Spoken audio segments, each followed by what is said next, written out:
people spend their entire life mastering sales. Yeah. And negotiations. I think as well, to speak into that, it's what I found that I didn't realize is how creative you can be in the space. And by that, I mean, I love the brandable aspect. I love putting names together. I'm not mastering it yet. There's a long journey ahead of me. I'm sure of that. But just for example, I know it's probably sympathy votes that I'm selling domains on this group in some part, but that's fine. I'm getting to practice my pushing and transferring whatever. But, before the accelerator, I hadn't sold one domain. Since completing the accelerator, I've sold every domain I've put on here, and as much as there is sympathy involved, I'm sure that is still a testament to know that I'm actually on some sort of track. I've just got to increase that velocity and the quality, and that'll come. But it's also, I'm seeing quite a few different avenues to go down, which is, it's pretty exciting. But I'm really happy that the creative element is in there, because I understand business fairly well from a background, but the creative element is really great. Yeah, and there's a lot of us who are, I wouldn't say former DJs. I'm a former DJ, but I mean, some of us are still, like Jason, he's DJing in the industry. And I find it compares very well, because when you start DJing, you got to know the technical skills. You got to know, this beat matching, all the EQ stuff, all the equipment, you have to know all that stuff. But after a while, you can know all that stuff, but if you don't have a feel for the music and for the songs you're playing, you're going to still be a horrible DJ, even if you're 100% technical.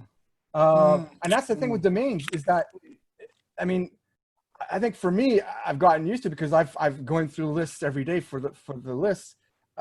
I probably have gone through millions of domains at this point. and you always try to find, okay, as you think as quickly as you can, okay, how can this name, which most people would not see applied to a certain industry, how, I got to find ones that will be applied, because my sort of business model for domains is buy stuff super cheap. And the only reason I get them super cheap isn't because they're necessarily bad, but because other people overlook them. Right, and it's not a science, which is what I basically think you're trying to say. Half art. That's right. Half.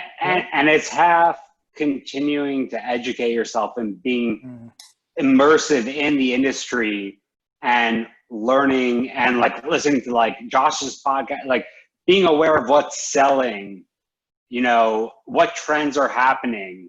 Because, I mean, listen, you can't, like, as you guys know as DJs, you can't stand still. You can go back or you can move forwards. I think it's an old Jonathan Peters song, but I don't know. I used to listen to a lot of Tribal House. But regardless, I mean, in industry, you have to be evolving. You have to be learning. And that's what I think, like, I got so much out of, like, Michael's earlier talks when I first got in, like, the accelerator wasn't available to me at that time, but like, that's why sometimes I feel like I'm hijacking these conversations, but like, I'm learning so much from you guys, but I'm a forever student, but I also put it into action. And like, there's a big difference, and that'll be a part of my talk, but like, you can learn as much as you want, but unless you do something about it and put it into action, you'll never know how to actually A/B test it or measure it or how to scale it. Mm-hmm. And one more point from me. Michael, you did two wonderful things. One was that you started the socials. And second, that you started the accelerators, which had a social of its own. Because this group, this peer pressure and supporting each other, and having responsibility and accountability, that was the best motivator and put everything on steroids. Because unlike Adam, I had been on the course for probably almost a year, and I had I'm a master of procrastination. I had put off everything, like, okay, I'll do that tomorrow. Now with the deadlines and with accountability, it made such a difference. And even now, when we're together, when there's a question to ask, one person can never study. Oh, some of you can, when I listen to the numbers of the lists that you're going through, then some of you are just incredible, but most of us, we can't reach everywhere. And when there's a dozen of us together or 2 dozen, then everybody notices something. And when they contribute and pass the information, it makes all the difference. Yeah, and Frank, we're all human. We're all procrastinators by nature, right? And But I'm until better than you. well, hold on until you. But that's the way I've learned from my experiences, that I'm the type of person that unless my back is against the wall, Exactly. I'll never get out of my shell and grow. So sometimes I've had to put myself into that situation, which was like when I left my family business, and I talked to Braden about this, that like he really inspired, and he was like, really? And like the talk at the NAME Summit in New York City, and I left and I said, this is what I'm going to do with the rest of my life. Like I was so intimidated to talk to Braden, but then I had like, what happened, Braden? They shut the whole room down. They shut the lights off. And he was like, I think they're telling us we need to get out of here. Like the wait staff left, everyone left. But like I had my moment, but then I realized that I needed to put my back against the wall. And listen, that's why I'm saying outbound's not for everyone. You could find your healthy balance, but for me, I can't grow and get to my highest point unless there's no other options. Thank God everyone's not like that. Thank God some of us could do a healthy balance, and I'm still working on that. But the way I grow is by putting myself into a corner and having no other way to get out. If you hadn't turned around near that subway and gone back to Braden, I'm this glad would you never have listened. happened. I don't know. Yeah, who knows? I'd probably still be in New York. So for how many of you were in the accelerator? I was. So for those of you that are in it and who weren't, demeanors for a while before that, what is your first, like, what's your strategy now? You're out of the, what's changed to your new strategy for next little while? Dominic, is that your hand up? No, I was listening. Oh, okay. I am a member of the DNA Academy, though. So were you in the accelerator? No. Oh, okay. I didn't have to. I work full time during the day. My first strategy is liquidate everything I bought before Michael told me not to buy anything. So how many domains do you have now? I had 104. I've now got 22. Wow. Okay. So where did you liquidate them? Oh no, I only liquidated about 35 of those. The others, I just deleted them because they were pure shit, rubbish. Sorry. Like the little word here, there, it's okay. It's just like, yeah. But they were garbage. Pure stink. Yeah. But going forwards, I actually really like, as I mentioned before, the brandable space.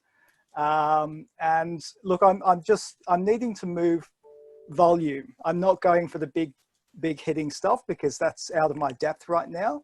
I just want to practice everything and just go over and over and over and really master those basics. I do like the idea of outbounding. Jason, I mean, you're a master of your craft, but it intimidates the life out of me. It's fine here amongst, consider friends, but it does intimidate me. I could do it in person, but on the phone, terrible. I think it's one of those things where you do it once and you're horrible at it. You do it twice, you're horrible at it. You do it 10 times, you're not so horrible at it. And you do it 100 times, and okay, you kind of get the flow of it. I mean, like, sure. Look, the first like when I started doing the socials, part of the reason I really wanted to get it done is because I always hated talking on the microphone. I still don't like it, but it's after a while you get your presence, you stop thinking about it. That's the problem sometimes if you overthink things is that you just mixing up. Jonathan. Bye, Jonathan. All right. Yeah, but yeah. No, you're absolutely right. Both of you hit the nail on the head, and this is going to be the first 15 seconds of my whole talk. I don't want to give it all away, but yeah, it's super intimidating. It's terrible. You think you'd have to be this terrible person to outbound a domain to someone, and the responses you get are even more terrible. But at the end of the day, we're domain investors, right? So like without like giving, but like we're domain investors. You wouldn't have bought that domain unless you feel that it would add value to someone's company. And so if you could reach out to that company and you could get that domain in their hand, once you do it once, once you do it twice, and they're growing their company, their brand, their business, their brand equity, like everything everyone talks about on all of these things, like who's really adding more value? Are we? Or are they with using the domain? And all it takes is for you to go to one of your past sales and see that it's being used. And then that's all you need. Like, look at what they're doing with the domain you sold them. And it just fuels you. And maybe it takes a certain personality, but I think this is something that could be taught to anyone. Like, you could feed off the energy. I agree with what you're saying, but I think it comes back to taking responsibility for what I buy.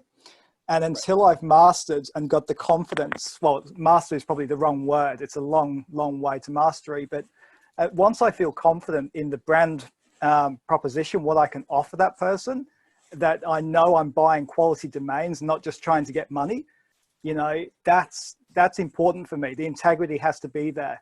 Yeah, So, and Adam, that's a great point. I'm not a great buyer, so that's the thing. So here's the catch-22. You're a good seller. That's why. Well, that's why I also started a brokerage, because listen, I could work with people like Paige. I could work with people like Braden, hopefully in the future. I could work with a lot of other people that do have those insights, that do have those great domains. Whatever elements but I could reach out because I know that I'm adding value. I'm not the best domain picker. As much as I listen to all of Michael's talks and I'm all on these socials, you know, some of us are more marketing mindset, some of us are more sales, but if you could evolve and adopt, you know, like a chameleon almost, like I hate to throw out that, but like if you could learn from both sides, like that's why I'm saying I'm always a learner. Like it's only going to strengthen my buying habits. I'm only going to become a better domain investor. And if I could build up my own portfolio, which is how I started outbound marketing, because I had a lot of domains, which I hand registered. They're all crap. And I can only market those crap domains to so many people. And that's why I was like, maybe I should use these skills to help other domain investors. And I learned from them. And this is the greatest industry in the world. We're all trying to help each other. So like, you're not going to get one side of it today or tomorrow, but as long as we keep helping each other, like the people who are great at buying domains, like Jason, you've been doing a great job picking up domains. You may have a great partner, you may have great intuition, but you know, at the end of the day, you can only buy so many good domains, but you need to sell them. Right. So if we could all help each other, that's what we're here for, right? I mean, that's what these are about. So Helping each other goes a long way. That's why I'm here. Yep. So when's the outbound social start? Starts now, Friday. Yeah. Every time you listen to me ramble. Oh my It's goodness. not rambling. Get the truly out. After hours, my goodness, it's just gold. There's gold stuff in there. 7 hours last week, right? Like that. the week before last, There was 7 hours. It was closer to 8, I actually. tried to join when I got back from my rehearsal dinner that I had to go to, and it was over. But that was pretty late. Yeah.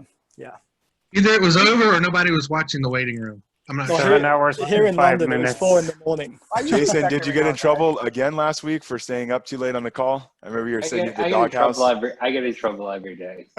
I'm just. Oh, then She you was like, "Do you have that domain social again today?" I was like, "Yeah, I do."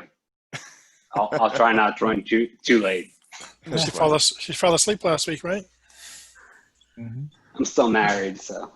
So, Aaron, if you were talking about the number of DJs, and I found out this week, like after doing Josh's podcast, that there's also a lot of poker players in the domain industry. Mm. And I think they're the two are related, because as DJs, you know, you're trying to feed a crowd what they want, and it's psychological. And it's the same in poker. You're playing against a person. So I think that because of the psychological element of those two, you know, hobbies or avocations or whatever you would consider them, certainly DJing was one of my careers, and poker playing could be a career, if not for me because I'm not good enough. But yeah, I think that there's an element between the two of those of just, you know, the psychological portion assists in the domain industry being able to pick names that are going to resonate with people. You know, it's got to do two things. It's got to work for them to do what they want, but you also have to pick names that they're going to buy, you know, because there's a million choices of what they can buy. And so knowing what people buy is a big part of it. And I think that for me, I always looked at it like knowing what songs people are going to react to and knowing what domains people are going to buy was very similar. And it's not something I can explain. It's just something that you kind of know. Yeah, but that's what I'm saying. Like you have to have the technical elements to know the first part. Like, I mean, there's a lot of stuff that is just garbage, will never sell for technical reasons. But then something could be great on paper, but you look at it and it's like there's something about it that's just, it doesn't click or doesn't make sense. And a lot of people will buy that. And look, there's 330 million domains out there, right? There's probably 200 million of those that are not even usable. You know, actually probably more than that, you know, that are just, you know, don't make any sense either linguistically or just marketing wise, whatever it is. But yeah, no, it's funny you brought up poker because that was, you know, as you know, I was used to DJ, but until a few weeks ago, that was my main job too. I was a dealer at the Montreal Casino. So until COVID hit, so we'll see what happens with that. But yeah, so I've been a poker dealer as well. So maybe I'm lucky that way. I think poker, DJing, day trading, they all have similar traits, right? You're all working on models. You're catering to a crowd, but you have patience also and focus. I think poker playing and day trading, those are risk takers. Right. DJs, honestly, because your days are open. I was trying to stretch it and cater to the DJs, but I haven't DJed. Rather than compare it to poker playing, I think the domain industry has a lot to do with the art market because they're both very opaque. And in the art market, a lot of it has to do on image, you know, telling a story to the client, kind of fitting in with the client's ego. There's a great film made in Montreal many years ago called I Can Hear the Mermaids Singing. And a lot of the spiels that outbound sales have to go through, they have a lot in common with the spiel that an art seller would have, an art gallery seller, appealing to the ego of the client, how this particular domain name or artwork fits in with the client's existing collection of artwork. But it's more the importance of data that I think the two industries have in common, where only a small number of people in the art market have any understanding of what the current price trends are or what valuations are. And so choosing your prices is often the most important thing in both industries, in the art industry and in the domain industry. And that's why I try to look at where the domain industry is going in the future. And I really see a lot of it as having to do with data. The people that have the data on prices and trends are really going to have the advantage. Right now, I'm seeing a big traffic increase in the last couple of months from West Africa and to a lesser degree from East Africa. And so I'm trying to think, what do the businesses or what do buyers in those regions, what are they going to want to pay for, not maybe this year, but maybe 10 years from now, and try to buy stuff and offer domains that those people have. And I'm really dissatisfied with the marketplaces right now in the industry for how little they're sharing their data. I mean, I know that Uniregistry is collecting a lot of data on traffic origin and source. That's going to be very important for setting prices, for example, or choosing which domains to renew and which to let go. And they're just not sharing that data. I think CETO's got the best data that sharing capabilities right now, but it's still really crude. They haven't really updated their data provision in the last 15 years. So I think there's a huge opportunity for new marketplaces or existing marketplaces to improve if they can share and provide that data to their users. Anthony, I could hear the mermaid singing, you said? Yeah, I can hear the mermaids sing, or I can hear the mermaids singing. Okay. It's in English. It's a Montreal film. Nice. And sometimes I go to art shows like the Armory Show in Manhattan, for example, just to be able to stand next to art dealers when they talk to their clients, because they use a particular type of sales approach that's, I think, very relevant to domainers. And we as outsiders in the art market, we often don't get to hear those types of pitches. And overhearing them can be a real lesson. And that movie has some of that spiel that art sellers use. And even though it's a relatively old movie, it's still very relevant in terms of putting those pitches together. Yeah, you're selling the intangible.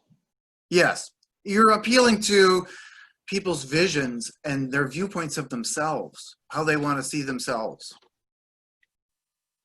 Thanks, Anthony. Yeah, no, because My next spiel is about how I'm hating Cedo. you can hate as much as you like, just as long as language is clean, it doesn't bother me at all. And people think, no, I don't mind if you trash any company. Just Well, they have the same problems that Afternic has, is that Afternic used to have the notification center where they talked about what prices you need to provide and whether domains are selling or in transfer process.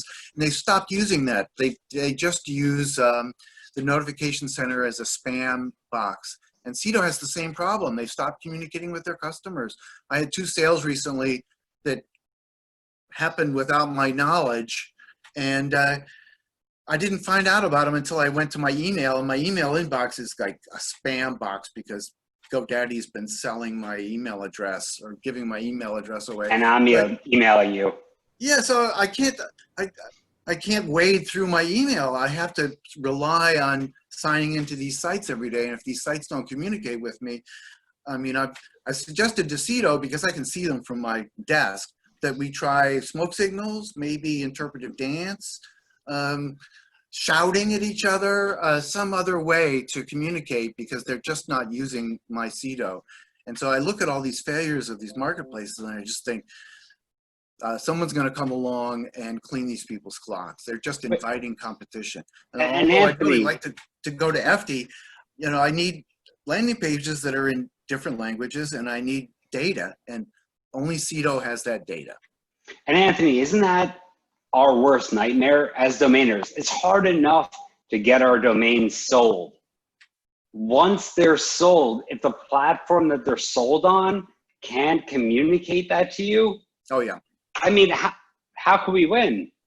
Well, the Cedo sales ran into trouble, and I really needed to participate, and I didn't find out about these sales until after they had already died. And I have a long track record with Cedo of failed sales that I didn't know about. And it's like, why are we in this if they can't communicate? What is wrong? It's like I used to be in the customer service industry, and they keep metrics on everything. You know, the number of minutes it takes to resolve an issue. Do you resolve an issue on the first call? Just a tremendous amount of metrics, and none of that I see in the domain industry. It's just like, I mean, remember when Starbucks got started, people said, oh, Starbucks is going to clean everybody's clocks. But Starbucks was very honest about what they were doing. They said, we're going to have formalized human resource policies. We're going to publish these human resource policies. They were very transparent about what they wanted to implement, and then they implemented it, and they cleaned everybody's clocks. And the same opportunity is there in the domain industry.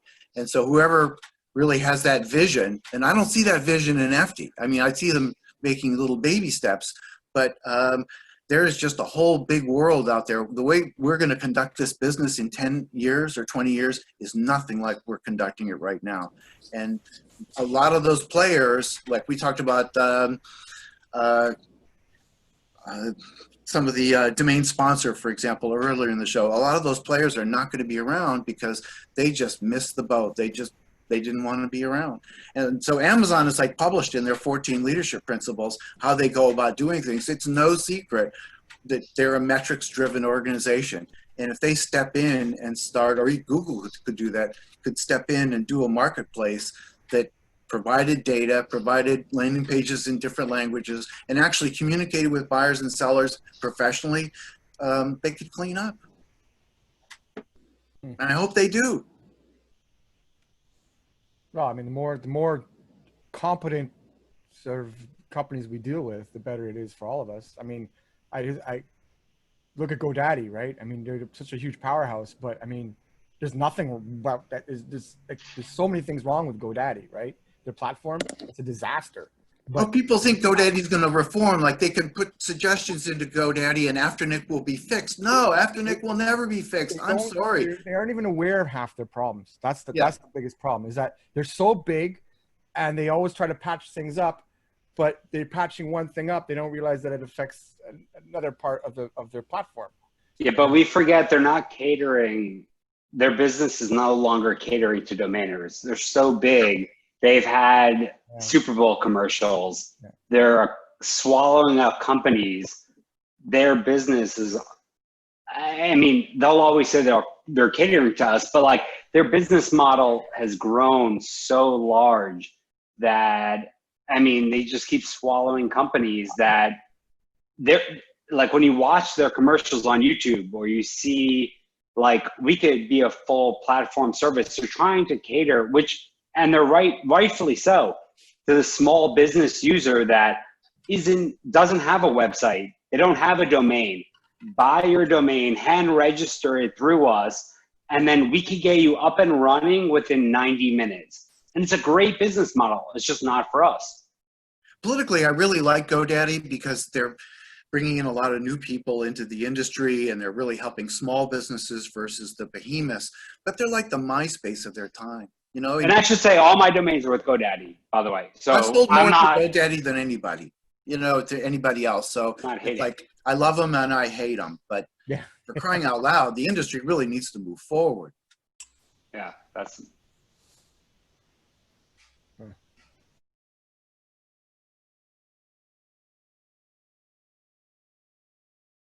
You know, eventually all the people that are new that are coming into the industry, as long as they're treated well, and treated with a certain, you know, amount of respect and helped in some degree, hopefully they're able to invest in their own education and, you know, sign up for like a DN Academy as well. But that works both ways too.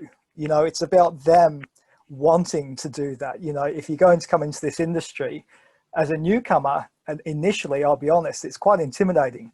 Until I found Michael or found, you know, this community, it is quite an intimidating space. I don't mean that any disrespect. I just mean that openly. I'm talking openly. And so, but those people have to want to enter the space and perform with integrity and want to learn, not just find the names and spin names and throw them at you and expect you to then tell them exactly why it's not selling or not being accepted. It's like, well, actually, you know what? We're happy to help you out. These are the sort of channels you need to look at. Maybe look at the education and come back and see what we can do together. But Adam, being able to value a name is perhaps the most important part of the industry, because if you know how to value a domain at wholesale and at retail, you've nailed it. Yeah, that's the part that's the most critical, and that's why I always talk about DN Academy, because Mike has it down to a science, and it's a science that makes sense. And if you follow the rules, and it's funny because I got there the long way, right? I didn't go through the DN Academy course until later. I only saw it for the first time and actually went through it a year ago or so. But all of the things that are in there are the things that took me years and years and years to finally be like, oh, that's how you actually value a name. And it really would, if everybody knew how to value a name, that would make a massive difference. That's half the battle.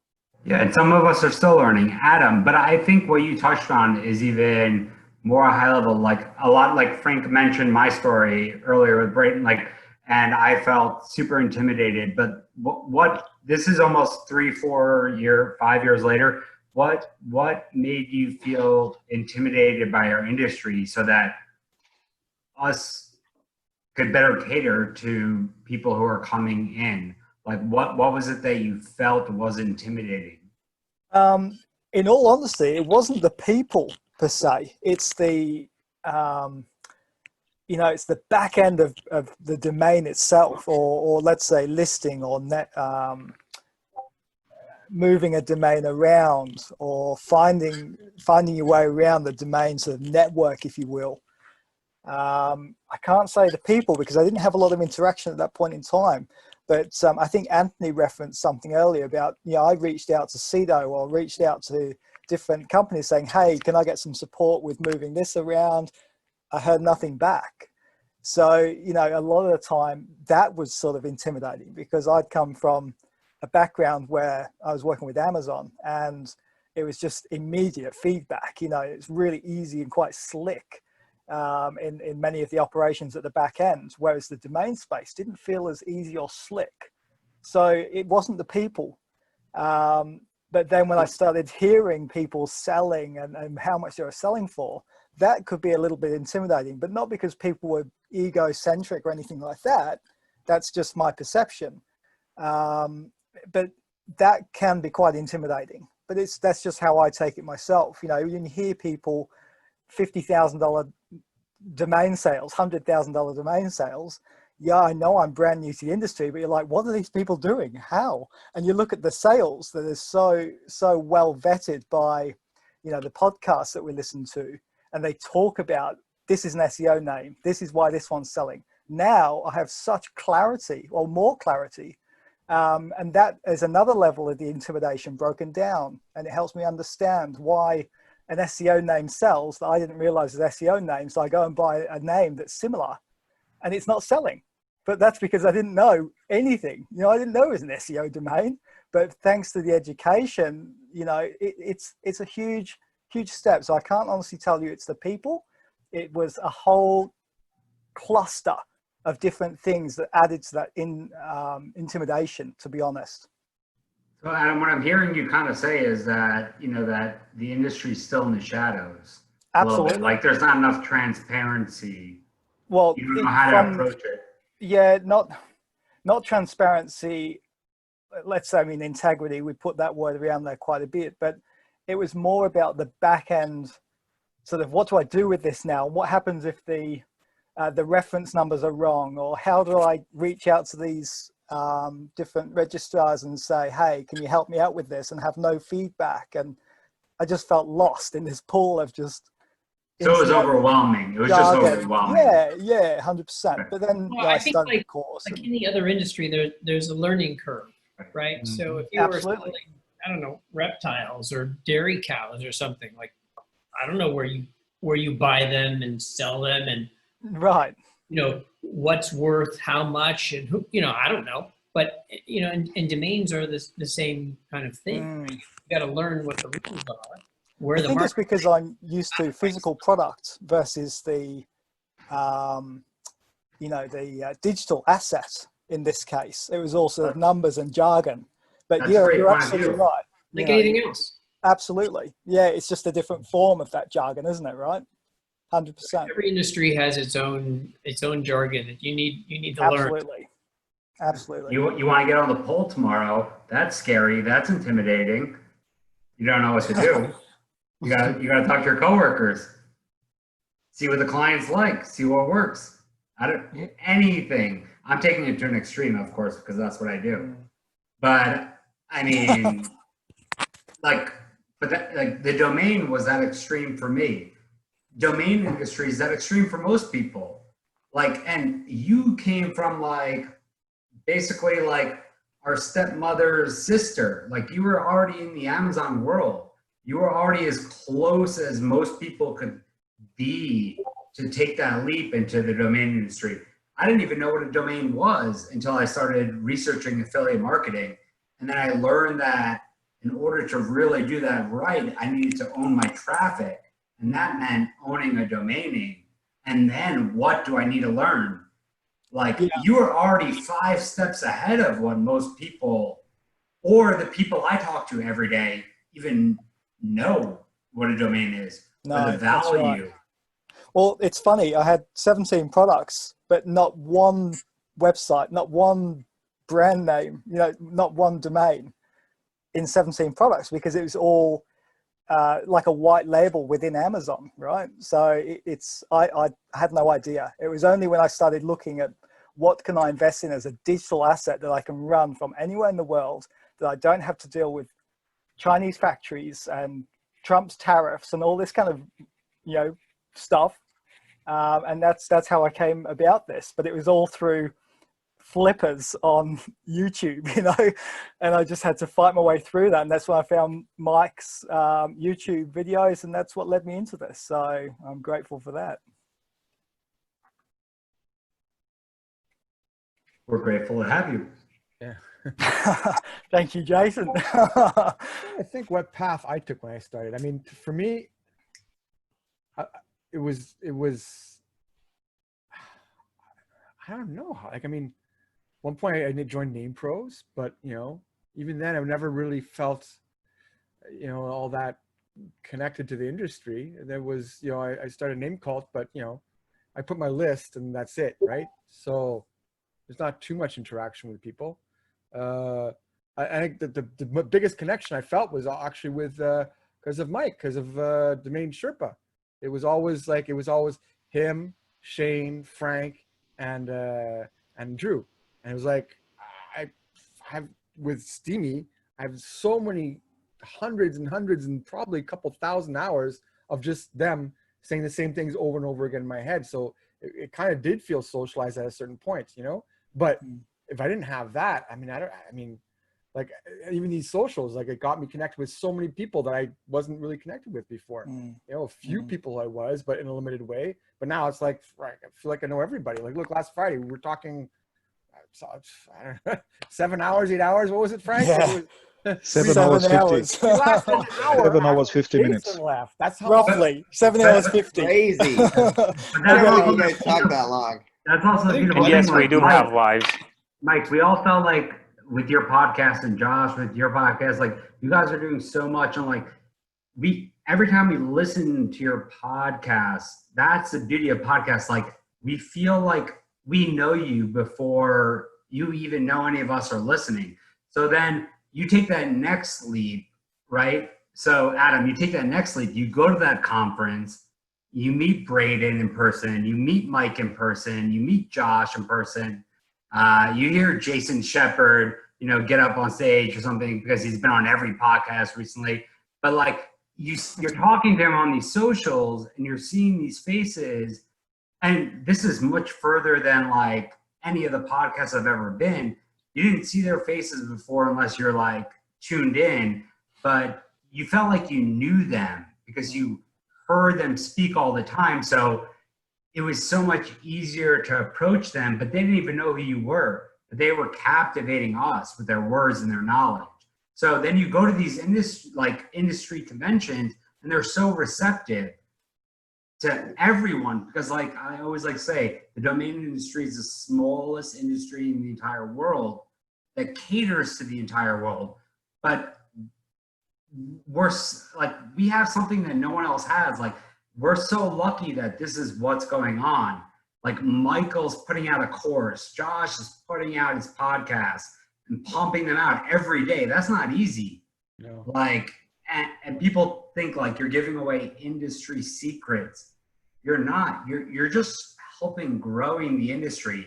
And when you see someone that's been listening to you that you don't even know has been listening to you approach you at a conference, trust me, because I've been on the opposite end of the spectrum so many times, and they're so receptive and listening to you, obviously add value, but it's a beautiful thing. And that's why our industry grows the way it does. And that's why we have these talks. I will say this as well, because I probably don't allude to this enough. And I think that a lot of people kind of see the sales, they see the afternic sales they see the, the big, $25,000 sale that someone had. There's a lot of people that post about those kind of things when it comes up because it's rare, right? But when there's, 500 people posting about it on Twitter, you're still going to see it pretty regularly. So it looks regular. But, for me personally, I don't think I won't make any money in this industry this year. And most people would be like, what are you talking about? Well, I won't make any money because it all goes back into inventory acquisitions. But I need to start thinking about making money, because if I'm going to do it full time, you need to make money from it, right? And that's what's so difficult is like, I could invest in domains and like no problem, not make any money every year, which I've done for like the last 4 or 5 years, which is what you need to do to build a portfolio. But when it comes to actually, making a living, then you've got to start being a little bit more strategic. Then you've got to start, taking some of that profit and actually keeping it. And that's when it starts to get a little tough. There aren't that many people that are able to do that. So, it's not easy. And I think that people get like this false like hope that they can go out and they can like start making all this money. And it just doesn't work like that. So then you lose them and they never come back. But it's, I probably could be more transparent about that.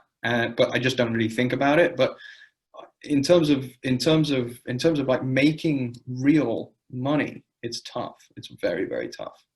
Yeah, and it's tough in every industry, but it's even tougher in ours. Yeah, but I understand what Josh is saying, and I actually had I was so disillusioned when I came into this industry. I'm like, this is just stupid money. I can buy domains for $10, sell them for like 10 grand. I'm all in. It's like, mate, you've got to wake up. If you take the bulk of domains that people buy at $10, I think 100%. that loss is probably like, so much more than what's won. I mean, absolutely. It's great at scale, and no one can make these numbers. I've been leveled, and I'm appreciative of that, and I'm now understanding, without just going on and on through the podcast, through the education, I'm now leveled and I'm focused, and I see a long journey, not just a hit and run, and I'm grateful for that. And there will be some other business that I'm building on the side at the moment, also a digital asset that will pay me a salary, if you will, a monthly income through like a SaaS software. And then this will be the long-term, like a stock, shares, the diverse portfolio. That's how I'm looking at this now, which is completely different to how I entered. Yeah, so, and I'll say something. I'll just say one thing on that because I think it's important. Almost every very successful person that you see, and you see all these stories about, whether it be Braden, whether it be Mike, whoever it might be, even Rick Schwartz, right? They were not relying on domain sales income. At any point. It's about compounding and investing long term. They're like, but that's just business previously general. it was parking, right? They had the domains and they could get good amounts of parking revenue, which was like their salary, and then any sales was just like the bonus. Sure. But for Braden, he's got multiple other ventures. Mike has got his own other ventures, which pay the bills. And you hear about these big sales from these people, but that's not their bread and butter. And so you got to have a bit of perspective there. Right, and that's why I try to be so vocal on these, because listen, that's just smart business sense. And thank God we're all entrepreneurs, and you have to be invested in domains. But this is what I do all day long. So from someone who could speak to keeping the lights on by selling domain names, I mean, I don't know who you could better hear it from. I mean, maybe that wouldn't be what you would recommend to me as my parent. How's it going with scaling your portfolio? So has been a different business model too, and it's not on your level where, listen, I'm not getting my health insurance paid. I don't have a company paying me a salary. And I'm also not growing my real estate investment company the same level I wanted to. But then again, if I was doing all of that, that all comes at a cost, right? You can't do everything equally as good. You have to decide on what it is that's important to you. And whatever that means to you when I say this, go all in at that time. You have to. I tried to develop 10 different websites while brokering, while investing. So to answer your question, Josh, I mean, my personal portfolio has been growing because I'm picking up names and churning and burning, but I'm also not getting back to what I got into the industry for, which is what you're doing, and picking up category defining domain names that I could sit on for 10 years. Because right now, that's not my business model. That's not feasible. My business model is keeping the lights on, keeping food on the table. And how do I do that? By churning and burning names. And that's why I try to talk at these, because listen, it's great to be able to have the money to invest and sit on the names, wait and talk your strategies out. Like Stu's like in the shadows. Stu, I'm going to call you out. Stu kills it over there. Listen, he's a high school science teacher, right? Science teacher. It's actually third grade gifted students. Okay. And right now I'm preparing virtually. I saw you in your that's white why coat. I entered the chat today late, and then I got bumped off, and a couple of parents were calling me as I've been introducing myself. So I was domaining full time over the summer, but I've taken a step back the last couple of weeks. Yeah, and that's great that since you could use your summer break as a time to go all in. And I'm not trying to tell anyone what they're doing is right or wrong, because probably what you're all doing is more right than what I'm doing. But from someone who left their family business to go into this, I could speak from the person who uses domains as an asset to keep my lifestyle, to grow my lifestyle. And maybe I'm not getting the higher level domains right now. Maybe the other assets of my businesses are taking a hit, but I decided that this was a priority for me. And this is what meant a lot to me and this community. And this is what I wanted to go all in right now. And I'm sure I'll take these skills and go somewhere else after. And I'm sure we all will. But right now, I'm someone who's fully invested in buying and selling domains on a daily basis. I think one thing to mention is that to kind of get ahead of the curve, because it's like running a business, right? Like it's like running any type of business. Predominantly, what you're looking to do is you're looking to earn a living, but there's the other element of it where people are looking to build wealth. So they're looking to build like a retirement fund. So you've got to decide what you're looking to do. But if you're looking to you know, earn a living from it, the strategy obviously needs to be different. So there's not one strat. When you see one person doing one thing, it doesn't mean it's the right thing. And when someone says, "Oh, you undersold that," doesn't mean that you undersold it for you. It just depends on what you need to do. But I will say this: I think that one thing that became a little bit more clear to me is that if you want to get ahead of the curve, so like let's say that you're typically on a trajectory that looks something like this. The way that you get ahead of that curve is by having better names in your portfolio. And when I say better names, I mean bigger names that have an opportunity to really change what you're able to do in terms of, you know, if you invest 10K in a name and you sell it for 100K, let's say, which is definitely doable. People do it all the time. You know, whether it takes 1 year or 5 years is where they're like, maybe the luck comes into things.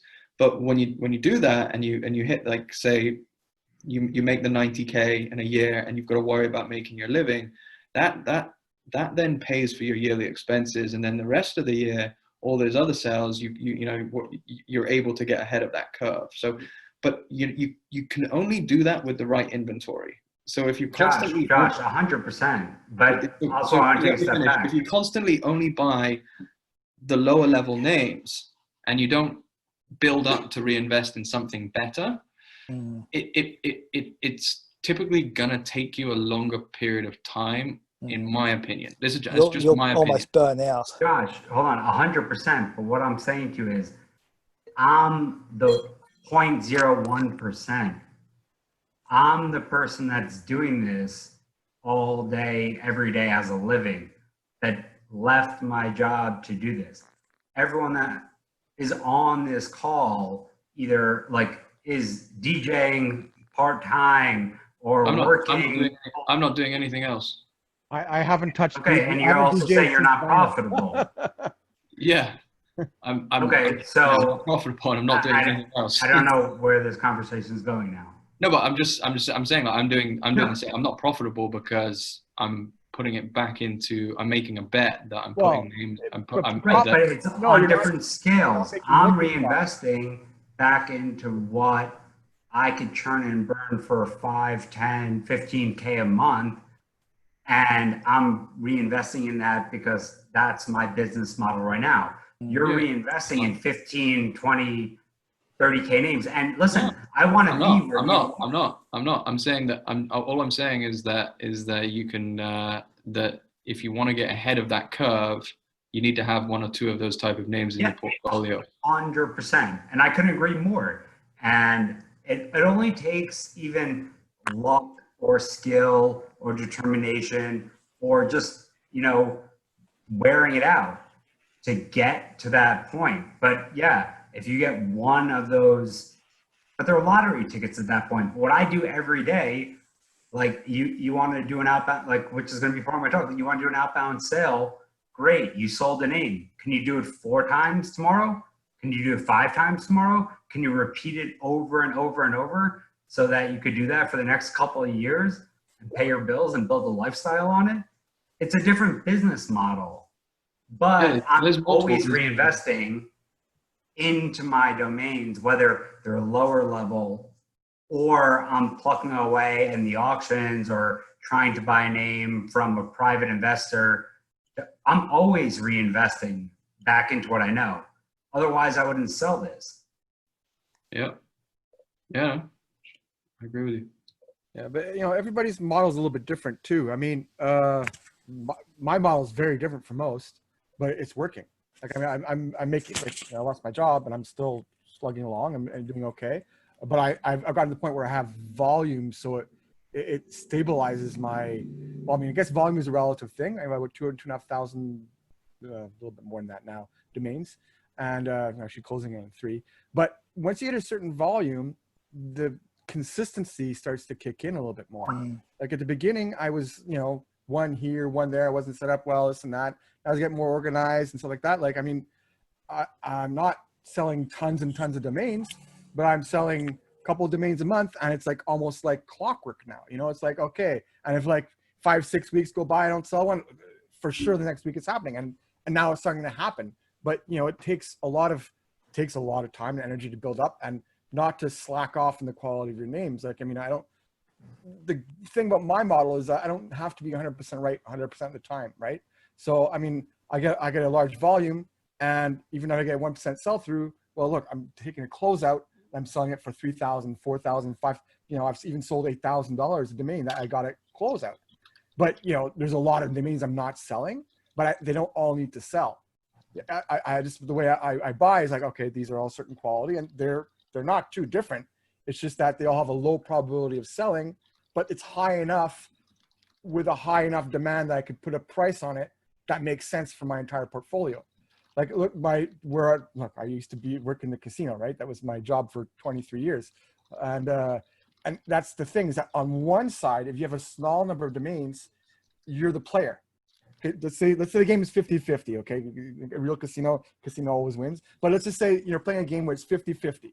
But as a player, you go up to it, and if you only have a handful of chips, well, you're going to walk away, sometimes a winner, sometimes a loser. More often than not, probably a loser, but especially as you're learning. But once you get to a certain size, you become the casino, because you're no longer a one-shot luck here or there. You're working with a larger volume, which turns into probabilities and statistics, and so you will get a certain consistency.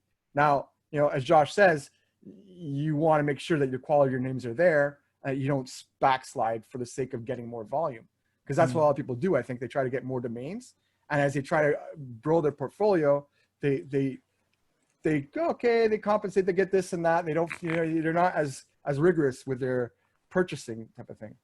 RF, I think we're saying the same thing, but you misinterpreted what Josh was saying, and I agree with Josh. No, I agree because listen, this is now you're no longer working at a casino, and this is your business model. But at the end of the day, we all want to get, and we all, especially for me, I'm always testing. I'm always trying to scale and see how I could grow a business that will scale. So yeah, right now I may not be investing in the names that are $5,000 that could, net me 500,000. But this is a business model that's working for me now.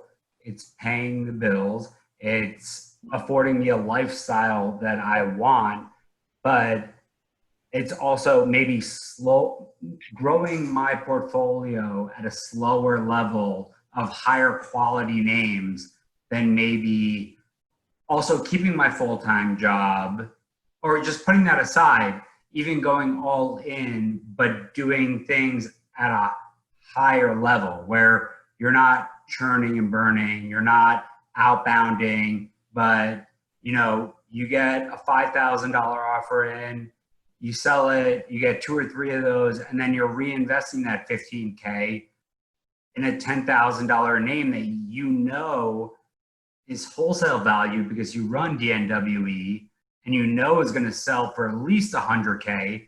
And I think that's why I love having Josh on these calls, is because he gives that other perspective, and I'm only giving my perspective as someone with this certain business model. But we all want to get those names that will give a higher payoff, that will give us that one opportunity to acquire more and more higher names, or grow like a .NET portfolio like Braden has.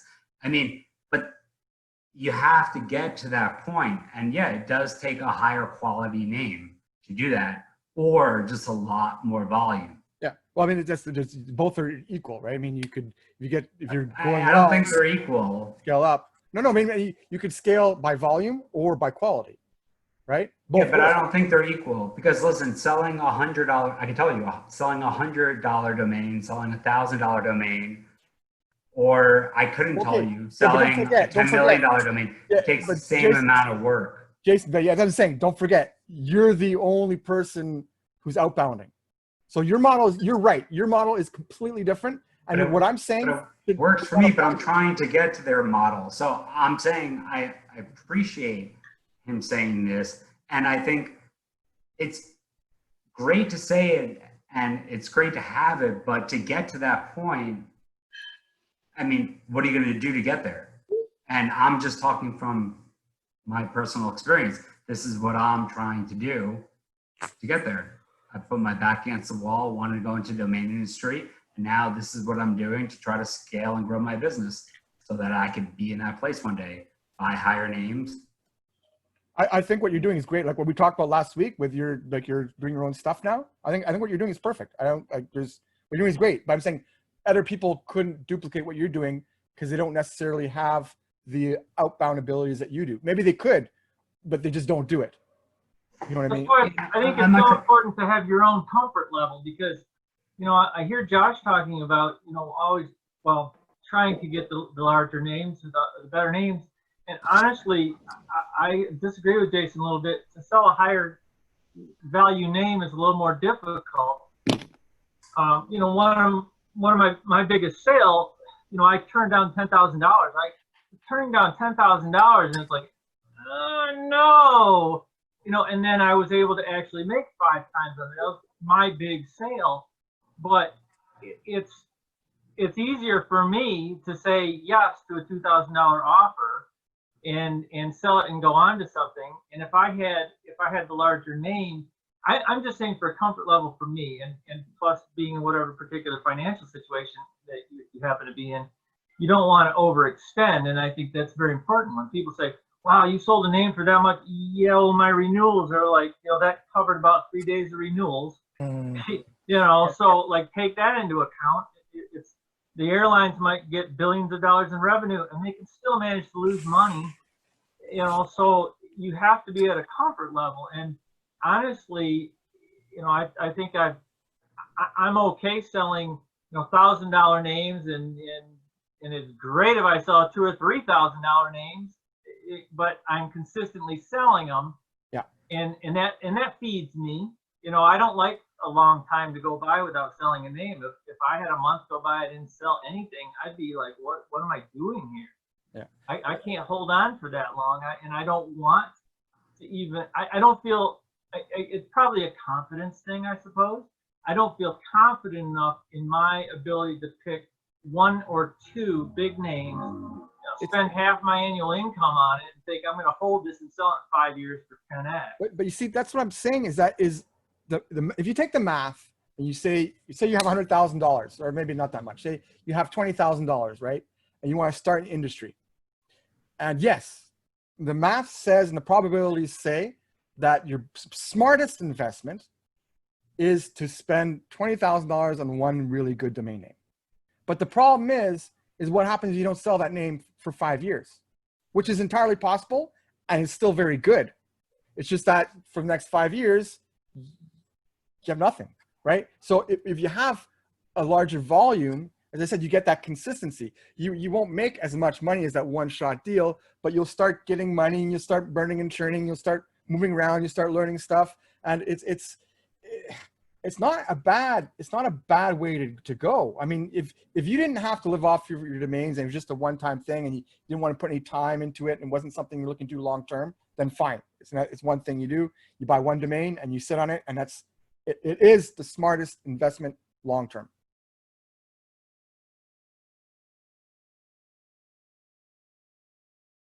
The 169. Farmhouselighting.com. Wait, say it again. Farmhouselighting.com. Farmhouse. For $100 today. I love it. Farmhouse. It sounds like a country song. Wait, what? Wormhouse? Farmhouse. Farmhouselighting.com. That's not that bad. Farmhouse lighting? It's long and has a lot of syllables. Yeah, Outhouse would have been shorter. There are farmhouses in the world, eh? So, I mean, most of my biggest sales have been like. That's quite a nice and practical. Wait, Arif, your biggest sales for what? Like 3 words. That was the dropping domain. Remember? Yeah. Yeah, listen, we can't all be. That's what I'm saying. Like, and Arif, that's what my takeaway too. Like, listen, we can't all be Braden's today. We can't all be Josh's tomorrow, but we can learn from each other, sell what we have, grow, test and measure, and reinvest in better names. And unless we know what people want, how will we know that we're investing in better names? Like, you guys think you're investing in better names, but if you're not talking to people that are buying them, like, come on. Yeah, how do you know they're better names? Because you sell them, because you make sales. But what does that mean? Well, it means you're making money. You're making sales. Okay, so I threw a dart at a board. If you're selling 1 or 2 domains a year, you're not going to know. It's hit and miss. But once you start selling 1 dozen, 2 dozen names a year, you start to have an idea of what sells. I would have to strongly agree with you and disagree. You narrow your focus, but no, Arif, you're narrowing your focus on the domains that you're purchasing. And my whole spiel is not about telling you what to buy. My whole deal is telling you how to help you sell, right? I don't care what you're buying, but hopefully you could learn from what you're selling so you could buy better. My whole deal is, I don't know what you're buying. I don't know what you're selling. But if I could just inch you a little bit more to help you do like 1/8 of what I'm doing and get half the feedback and just start the conversation, you don't know how successful you'll all be. And I know it's hard. I know it's scary. You could do it via email, but like ask one more question. And how many more domains you'll sell, you'll be surprised. And this is why, like, Paige had me on his domain show. Like, I never had that many domain, like, and like, I'm embarrassed to even talk about it, like, because since then it's kind of been like, you know, a couple, nothing to like complain about, but 9 domain hand registered sales, like, burn and sold, like, that's nothing to talk about. And I think we could all be doing this because I just started and I just picked them all up. And you ask that one more question and it just takes you to that next place. And then just keep your good domains and wait for inbound offers. And then, you know, you have the best of both worlds. Jason, last week you were saying something just really, it went by really quick as far as your email service. Because one concern I would have as far as sending outbound would be that my email would be flagged if I got enough spam reports. So do you have a workaround? Yeah, I have a workaround, and I'll talk about it. And listen, if my email, so my email has been disabled from Google. I don't know, what service do you use, Deborah? Oh, well, right now I have a GoDaddy email, I have Gmail. My professional. What do you use to like communicate? I have like 5 to 6 different emails. No, not your aliases, not your, like, do you use Gmail? Do you use Outlook? Well, I mean, for domains, I use Gmail and GoDaddy for my, I have domainsdazzle.com. So it's Deborah Diane at domainsdazzle.com. Okay, that's a mouthful. So anyway, I've had my domain reported as spam, which I'm not saying like as a shield of honor.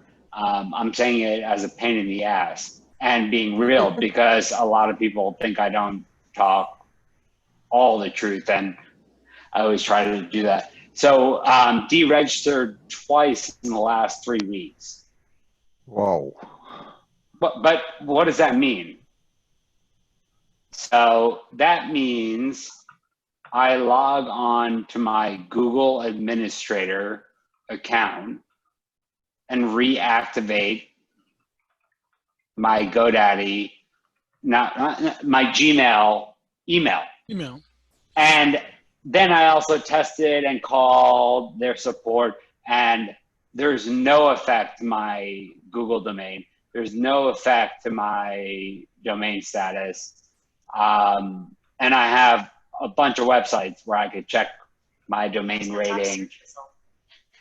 Oh, Siri's telling me how many times I've been spammed. So there's no effect. Like, but I also use aliases in the past. I don't right now. So for an example, I've had Jason at like dnadvisor.club, like help at thedomainbaron.co. Depends where I'm sending them off. But here's my big hesitation with even telling you guys this, and I'm not going to mention in my talk. I've studied email marketing for years at this point, okay? And so you need to warm up your emails in order to ever get them inbounded. So I've registered certain emails in order to warm them up over time, whether it's messaging my wife 100,000 times or all the members of my family or people in the company. You need to warm up your emails. So, and not only that, it's one step further. If your emails and you're doing outbound are not being opened, are getting spammed, or are just being rejected, you need to clean out your list. It's just not like easy to like put your list into your CRM and just like message everyone. Anyone that gets bounced, you need to clean that list out. Yeah. You want your email to be super clean. And then have the people that you're like warming up your email with. So wait, does anyone not understand what I mean by warming up an email? I do. To create volume so that it wouldn't be treated as abnormal behavior when all of a sudden you start shooting up massive volume. Right. So basically, like, listen, Like an if age I domain. send, if I send you a message and I get, like, if I send you 200 messages and get 0 responses back and 0 clicks, like, Google is smart, much smarter than us. They're like, something is off. This guy's sending out a lot of messages. Nobody's responding. Maybe he's spamming. Maybe, but that's why you need to warm up a domain. And you could have aliases. So like in Gmail, I have jason@dnadvisor. That's all I have right now, .com. I used to have, when I worked for .club, 13 different aliases that I also warmed up because I had a 13 or 21 step drip campaign, and I would send the first one with my first main email, and then I would warm up each of the other emails through each drip campaign. But since the first one already got through, then the next ones would obviously get through. And I would say the key to warming up an email, first of all, and outbounding, is keep your hyperlinks to a minimum, even if you're pitching a domain, and your signature. If you're doing cold outbound, like, it's hard enough to get into the inbox. Keep your hyperlinks to a minimum. There are a lot of apps out there and stuff, but you don't need them. Basically, if you have your domain at a for-sale landing page, just hyperlink that. I had someone that sent me an email the other day, and I sent it to one of my mentors, Bruce Brager, for my talk. And like literally he didn't hyperlink the domain he was pitching me. He hyperlinked his website, which was his marketplace, but he camel cased the domain he was selling me. He didn't camel case his website and hyperlinked it, and then sent me a link full of like hashtags, other domains for sale, but they weren't hyperlinked. They were just hashtag domains. And I was like, you're on the right path, but like you need to back up. Like, why, first of all, are your hashtags so big? Why are you trying to sell me 50 domains that are hashtagged and in like font 50? And then why is the one domain you're trying to sell me not camel cased, not hyperlinked, but the website you're trying to point me to, which isn't camel cased and it's like underscored, not like, it just, none of it made sense to me. Like, someone who reaches out to everyone, like, that's why I'm trying to speak to you, like, it just, none of it made sense. And he thought it was spot on, and I'm glad I was able to give him this feedback. But like, I guess all the hashtags were his other websites he was trying to sell. But like, sell them, just sell them one first. You know, don't sell them 50. It's hard enough to sell one. And do it right. if you're going to do it. So like point them to where you want to go. I'm not hating on him because I already gave him all this feedback, but I'm saying like use your emails as opportunities, not as a reason for people not to respond. So you say clean them out. Anybody that's been bounced, take them out. How do you tell if somebody's been bounced? Yeah, so you need an email tracker. And I mean, it depends how long you want to wait, but that's up to you and your preference. But I mean, if you don't know people are opening your emails or not, if you're giving them a drip campaign, which you should be, because a big part of my talk is also like, listen, the money's in the follow-up. I mean, it's just simple sales.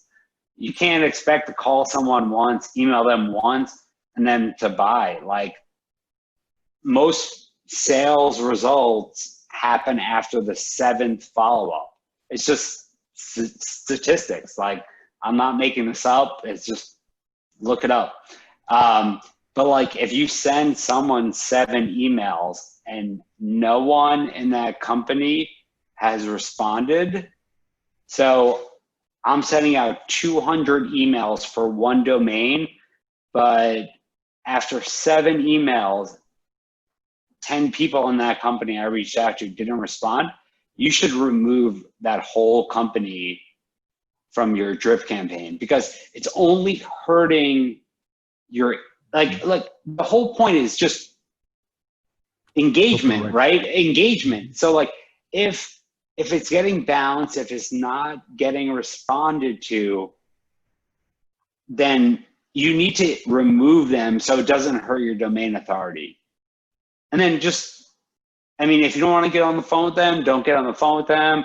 If you want to send them a fax, like everyone's comfortable hiding, if they still have the fax, find their fax, send it to them. I'll send you a great template. I'm happy to share it. And variations, but like remove them from your email campaign. If you're not getting any opens, any responses after 7 emails, yeah, it's just hurting your domain. And you need to clean it out. Like I don't do mass marketing, I do very targeted, but I go through my campaigns every day and I remove, and when they tell me like, we're not interested, I look at who I'm targeting. Even if they tell me the whole company's not interested, I may remove like 8 out of 9 people and leave 1 person that I saw opened it 9 times. But until you have those tools, like first, obviously do what they say, but unless you have those tools to see what's going on, how do you know how to approach the situation? Thank you. Yeah. Hey guys, Yeah. thanks for coming. It's been fun. Enjoyed it. Jason. Bye, Have a nice Jason. weekend, Jason. Thank you. Jason, You you're too. signing off? Get Yeah, I'm some out. blue We're rest. keeping you drinking. Come on. No, I'm out. Gotta go. Y'all take care. Thanks, everybody. Thank you. Bye. Thank Bye, you. Jason. Bye-bye. Hey. All right, so I'm gonna give it to, I'm just gonna do a couple of things in the background. At 11 o'clock, it's a hard stop. Okay, guys, so 9 more minutes. Got steam, poor little Steamy. He looked at me for the longest time. He's got to go to the bathroom. All right, if I told you, you gotta walk your dog before. I did. And you gotta puff pass. He's been trying for 2 hours. Yeah, well, he went. No, he was looking at me before. Then he went. He's sleeping, and then he's back up again. He's up That's and what down. wee pads are for. I got you in my ear, so 9 more minutes. So Frank. today we'll make a short one. It will be just 7 hours. Yeah. Yeah. Well, Sprint. my walks with Steamy are usually at least 2-3 hours. So. Really appreciate you doing this, Arif. Look, we all learn, eh? It's all good for all of us. Frank, this is one. Wait, where did I put it? Here we go. What?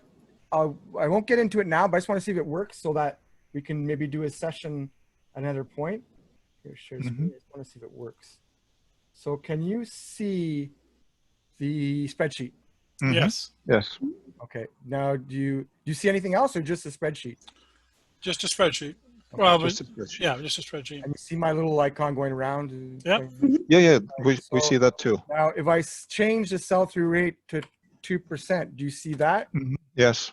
And all the other numbers changed? Yeah. Okay, cool. So I could, if another point, I could, like I won't start it now because obviously it's we could talk about this for a while, but this is like basically domain math. It's a really complex spreadsheet that I made. You just see part of it here, but the part and the other sides are long and complex, and it's not as easy as I thought it was. But when I did it, it really helped me understand like the theory behind the math of domaining, and it's really. You figured out really exactly how much to put into new Not purchases. Really, this is more. It's the opposite. Is you put in what you're doing, and it'll show what comes out. Like let's say I'm buying a little bit less nowadays, but we'll say at the beginning I was buying 5 domains at $20 a day. So acquisition price is 20. I think that include renewal. I think I forget how I calculated it. I'm pretty sure it was.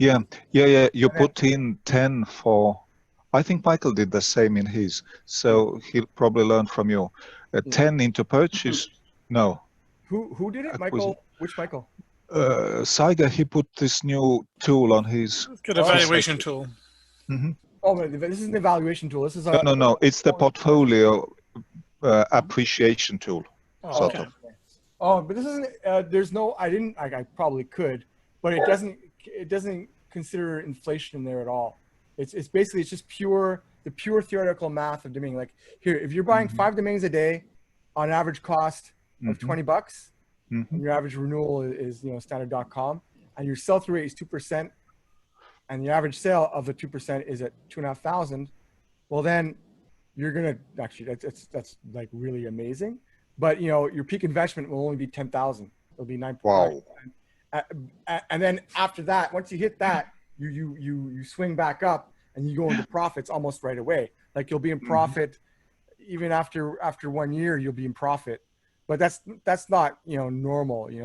It would take you 5 years, 7 months to reach $1 million profit. Actually, after DNA, if you pick really good quality domain names with proper evaluation, you might be able to achieve that 2%. But of course, with the domain amount, it would be a little bit. Otherwise, if there were fewer of them, you could add a little bit outbound. But with the big number, it would be hard. That's the thing with having multiple revenue streams. Like what Jason talked about before. Like if you have your regular portfolio set up like I do, like this, but then you have some domains that you are coming to expiration, and you liquidate them, and you're getting $10 for them. It still changes the math because you're liquidating 100% of them at $10. So these are 2% at 2,500. But then the other part where you're liquidating all the rest, an average of $10, doesn't sound like a lot, but you're making back a lot of money to go over. If it's 99% of your domains at $10, so for every 100 domains, you're making back $1,000, right? So which is what your cost was. So if you're adding these other elements to it, like it's not because I probably could bake it into there, but it's not really part of what this is. This is just an example of. Well, now you have the time. What you're doing, eh? Oh yeah. No, but here's the thing, high level, right? Like so, like our model is money in the bank, right? But none of us could tell. So this is just coming back to like, I feel like I keep speaking about the same thing over and over and over. But like, none of us could tell you how to buy domains, right? You're all going to buy the domains you want to buy. Well, see, that's the most important thing is because there's 2 numbers in there, and I'll go back to it. There's 2 things in there that are crucial, and they seem abstract, but they're everything when you're talking domain investment. The first one is what is the optimal value? What's the optimal sale amount? So let's say it's 2,500. It could be anything. Your domains could be 1,000, could be 500. The math changes. But what is the optimal price point of the domain that you will sell of your portfolio on average? And what is the sell-through rate? And that's, you don't know yourself right until you've done it. But once you've sold enough, you get it's a feeling, you got a sort of vibe of, okay, this is a 1% domain at 2,500. It's something that you learn over time, and it's abstract. It's something you can't teach, and it's something that everyone should invest in differently. Invest in what you know. So listen, I can't talk about, and I won't ever talk about what you should buy. Yeah. You already bought it. When you hear my talk, listen, you're going to have to pick something and be proactive about something. Well, what I can teach you is how to sell. I can't teach you how to buy. I won't tell you how to buy. Yeah. We all, like I told you, I gave you my tools. I put my keywords in. I'm looking for certain things. And we should all invest in what we know, right? All in, like, listen, and if you don't know, then just start investing, and then you'll know sooner or later. Trust me. Yeah, I know, because I did that. Yeah, but it's also, I bought the worst domains ever. Well, not as bad as Drew Rosner when he started. He burnt $300,000 on hyphen. Yeah, well, I may not have spent as much as him, but I bought terrible domains. Yeah, but that's the whole thing, is that at a certain point you get a feel for it. Like, look here, I'll give you an example of my recent acquisitions. Okay, so Genius Gardener. These are all gonna be .coms unless I say otherwise. Okay, so Genius Gardener, website copywriters, Wager Den, Sleep Wedge, which is like the pillow between your knees there, Shower Aid, thefog.net, Monthly Cheese, Bargain Baron, Monkey About, Who's Available, Remote Maestro, Giga Dragon, USB Wires, International Home Staging, Canine Shack, Monthly Crystal, Monthly Oils, Solar Power 411, Get More Organized, Pokerologist, Oak Dragon, Christia with a Y instead of an I, the second one, Tough As They Come, Tar Pros, Wolf Crate, Distant Worker, Dropship Universe, Certified THC, Tap Out Media, Pride Life Insurance, Supplies for Business, Gamma Wallet, Office Symphony, Join the Rev, like Join the Revolution, Sterling Condos, Condo Insurance Quotes, Superstar Weddings, Snoopcast, Penny Stock Review, Crypto Terms, P Weddings, Your Health Experts, Daily Wrap Up, and it just goes on. And that's like in the last month. No, finish your portfolio for us. Those are all. We're listening. We're listening. But those are all closeouts. Expiring. Or I think there's two of them. Two of them were closed. Two of them I paid $20. All right, you know I love you. I'm giving you a hard time on purpose. Yeah, no, but I'm just saying is that, so Excellent in my mind, those are the type of names that sell for between 2,000 and 5,000. Every now and then I'll get a long shot, a little bit more than that. And in my current atmosphere of having them hardly listed anywhere, I'm getting 1%. So I'm getting 1% with a multiple of like 200, you know. And so the math for me makes sense, especially over time, because for the first year, yeah, okay, the closeout cost me $11 plus $8, so we'll call it $20. But for every year that goes forward, my portfolio average goes down, because in year 2, well, the $20 became 20 plus 850 divided by 2. So my average cost per year is only $14 or $14.50. And over time, it even goes down even more. So that's how, you know, domain becomes profitable over time, because the higher proportion of your domains become only $9 cost per year, as opposed to 20. Can I ask you a question? Yeah. The math sounds good. How long have you been unemployed or fun employed? 60 days, maybe? No, 3 weeks. Well, officially 3 weeks. Okay. 21st of July. Let's say in 11 and a half months, those numbers still make sense to you? But they do. I'm making money domaining. I'm a profitable domainer. Just doing what I'm doing. I hear what you're saying. I hear the numbers. So you're not looking for a job, right? I'm looking for all kinds of stuff. I have. What do you mean? What do you mean? You're a profitable domainer. You're killing it. Yeah, but there's always more So? profit to be made, right? Yeah. So buy more domains. That's what I'm doing. You're not invested in what you believe in. Oh, what's going on? Well, I just bought 3 domains today. Oh shoot, one was in my cart. We were all rambling before. Yeah, I bought 3 domains today. So you're full-time domaining. Yeah. Well, I have for the next year.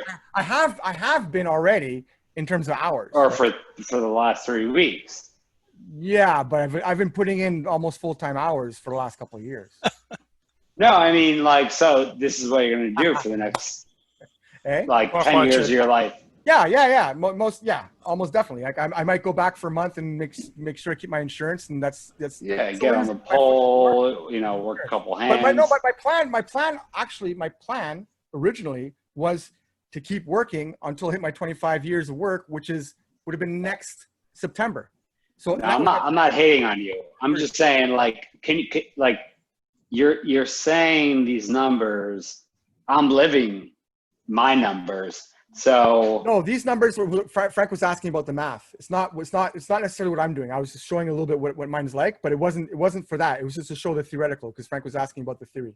Yeah, because it enables to reach 1 million in 5 years and 7 months. Mike, you're gonna hang up. Look at all the one questions I ask Arif.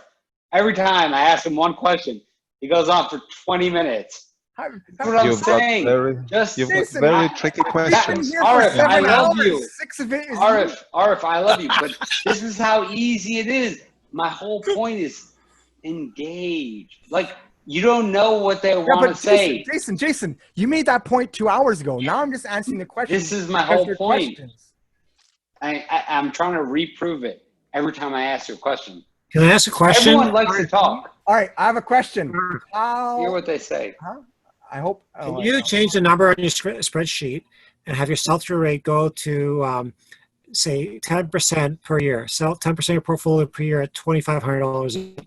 What will be the 10%? profitability? Yeah. What's your acquisition price?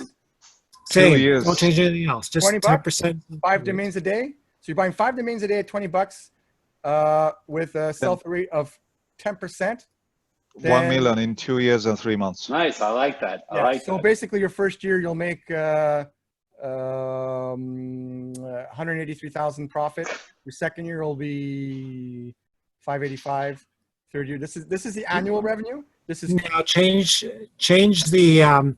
Right, if you pay me $183,000 a year, I'll go to work for you tomorrow. All right, David, what was it? Oh, change it price to 2,000. 2,000, yeah. Yeah. All right. So where are we at now? 139 the first year. And 2 million, 2 years, 7 months. 1 million, 2 years, 7 months. Yeah. 2 million in 3 years and 8 months. This is amazing. This is the formula. So we combine Jason's method of outbound. We price the domains at a price point that will sell easily, and you just sell volume. That way you can yeah. If you can sell 10%. Or if you could. Jason, I could get you at least 10%. Jason, you could probably sell 10%, but maybe most people couldn't. But also, don't forget, you're 10% at 5 a day. So it means he has to sell 1 domain every 2 days. Right.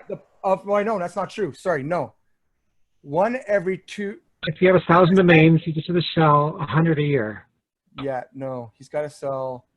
That's actually, no. Here. domains a day. No. Okay, the first year he has to sell 88 domains, but the second year he has to sell 250 domains. The third year, 400. So that's 1 10%, domain in 2 right? days. So at a certain point, it becomes. You acquired 5 domains per day. The math doesn't work out to actual functionality. You want me to sell more domains in a day than there are in a year? Yeah, that's it. So at a certain point, it becomes, you can't, what's the word I'm looking for? It doesn't scale. But just beyond a certain point, when you're doing you add team members. But when you're doing inbound, it can scale a lot easier, because you just sit back and you inbound. You set things up, You set up 5 domains a day. You put them. Yeah. on. So Arif, when was the last time you inbound 400 domains a year? What do you mean? Well, you just said in year 3, Jason's going to outbound 400 domains. I didn't say you would. I say No. I'm saying according to your model. I'm saying to get to that point. Yeah, but the model isn't reality. The model is just you plug in numbers and it spits out numbers. Well, I think what Josh and Braden was saying before is that at a certain point, it's not, well, it depends on your model, like you're saying, but at a certain point, you want to reinvest into higher level domains, which is what our talk was earlier. I'm not saying you shouldn't do that. It's almost impossible to sell 400 domains a year. No, I know. But I mean, I'm telling you from someone who tries to sell it. Selling 10% of your portfolio a year, it's also, I mean, it's that's 400,000 domains. But there's ways you can do it. Like if you just drop the other ones, it's fine. All right, guys. Anyhow, so it is 11:08. Mike, what time is it? I don't know. 7 hours and 8 minutes. 11:08. How would I know? Guys. So Steamy really needs. You gotta get the Etch-a-Sketch out. Yeah. Sun is up. Are you gonna share your spreadsheet with us? Well, you know what I could do? I could probably do another session with just that. We could talk about the math. Yeah. Why not? I just want to make sure it works. But I mean, the actual. I think it does actually. I didn't see an error in that column, so What? I think it worked even with a 10% sell-through rate. Yeah, it'll take almost anything. Like, I mean, there's much more stuff I can do to make it more detailed. But this is just basic. It was just to understand the basic math, portfolio of your sell-through rate, average sale, your acquisition prices. What it gives you once you have an idea of what kind of domains you're buying and what the theoretical sell-through rate is, you could plug it into that. When you're starting, you're gonna have a hard time figuring out both those numbers, the optimal sell price and the average sell-through rate. Once you get those, then you could start using the graph, because there's some people, you say the numbers, but the reality is completely different. If you're buying, when you're starting, you're not buying domains that even sell at 1%. You're buying domains that sell at 0.1%. When you're talking, again, not outbound, just inbound stuff. So after a while, you'll understand, okay, 1%. And for me, I'm selling at 1%, but because I'm not listed at most of my domains at Afternic, well, the reality is my domains are 2%, 3% domains. So I'm pretty comfortable with my domain future. I just gotta finish everything up. But yeah, so on that note, but I mean, we could do a session with just this if you guys want, and talk about the math. Good job, Jason. Good job. You just kept it going, just blowing that balloon, keep it floating for hours and hours. Yeah. All right, guys. So on that note, thanks to all. Love you, Mike. Have you guys. Thank you. Thank you, Arif. Great weekend. Thank you. Thank you, guys. Love you all. Take care, Frank. Bye, Hope Jason. some of Love you you will too. engage. Bye, Frank. Bye, guys. Bye, Bye, Debbie. Mike. Nice to have you Bye. back. Bye, Mike. Bye, Arif. Bye, Bye, bye. Jason. Bye, guys. Bye, Meredith. Bye, Debbie. Bye. Bye, Deborah. Take care, guys.